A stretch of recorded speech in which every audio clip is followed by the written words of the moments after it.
Bonjour à tous, alors aujourd'hui un nouveau coup de cœur à vous présenter, alors une petite pépite, un petit ovni venu de nulle part, enfin si en fait venu des éditions du Typhon.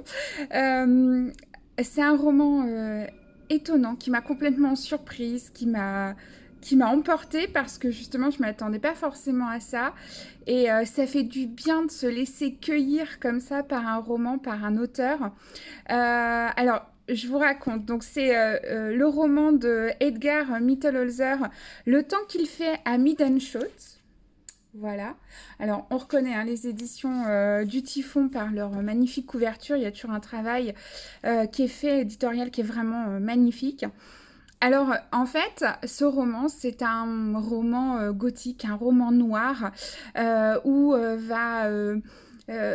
on va conjuguer le mystère, la peur et le rire.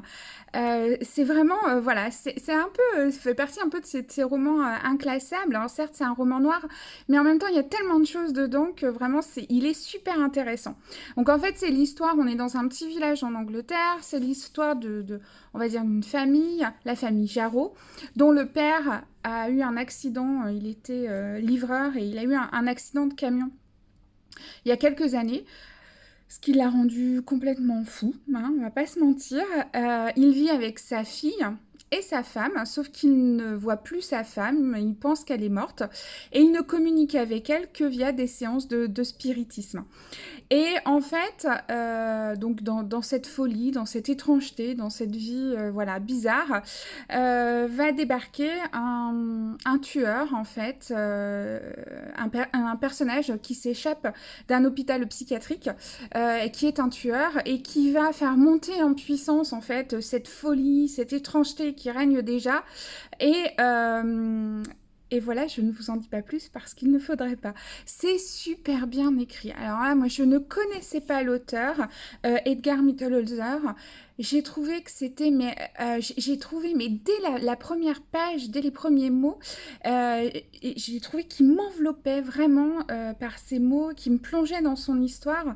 J'ai trouvé, voilà, que c'était puissant, que c'était, il y a beaucoup d'images et qui renforcent en fait ce qu'il veut nous dire, l'atmosphère dans laquelle il veut nous plonger.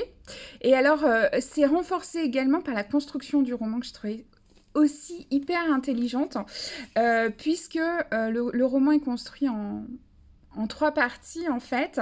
Euh, et dans la première partie, le village est en pleine tempête. Hein, il y a un vent énorme qui souffle. Ensuite, c'est le brouillard qui renforce le mystère. Et enfin, toute une partie sous la neige. J'ai trouvé mais que c'était d'une intelligence rare. Ça fait partie de ces romans que vous lisez. Il y a l'histoire, il y a tout ça. Et en même temps, vous vous dites, mais il y a un travail de construction de l'œuvre. Il y a un travail de... Enfin, c'est super intelligent. Vraiment, je trouvais ça magnifique.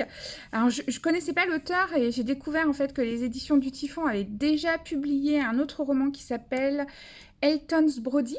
Donc, je vais foncer le lire, hein, je peux vous le dire. Et voilà, donc c'est à découvrir. Alors, en plus, ce que j'ai bien aimé, oui, je voulais vous en parler. Et ça, c'est un travail que j'aimerais bien voir plus souvent.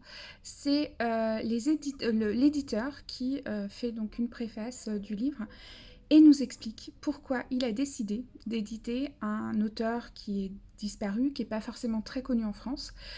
Et en fait, je trouvais que c'était super intéressant et que ça nourrissait vraiment la lecture que je faisais du roman derrière. Donc voilà, donc un grand merci aux éditions du Typhon pour ce livre, parce que franchement, génial. Alors effectivement, peut-être pas à lire au moment du coucher, pas trop dans le noir, à bien allumer les lumières. Donc voilà, non mais c'est vraiment magnifique, c'est aussi drôle que terrifiant. Ça vous confronte en fait à la nature humaine, à son rapport à la violence. Et en même temps, c'est pas du tout, enfin moi je vais pas trouver ça du tout gore. C'est vrai qu'il y a un suspense un peu Hitchcockien dedans qui fait que voilà, on se demande ce qui va se trouver derrière une porte, Mais vraiment, c'est un très très bon roman, ce serait dommage de passer à côté. Donc, c'est Le temps qu'il fait à Middenschot de Edgar Mittelholzer et c'est aux éditions pardon, du Typhon. Voilà, je vous souhaite de bonnes lectures, une bonne journée. Je vous dis à bientôt pour un autre coup de cœur. Au revoir.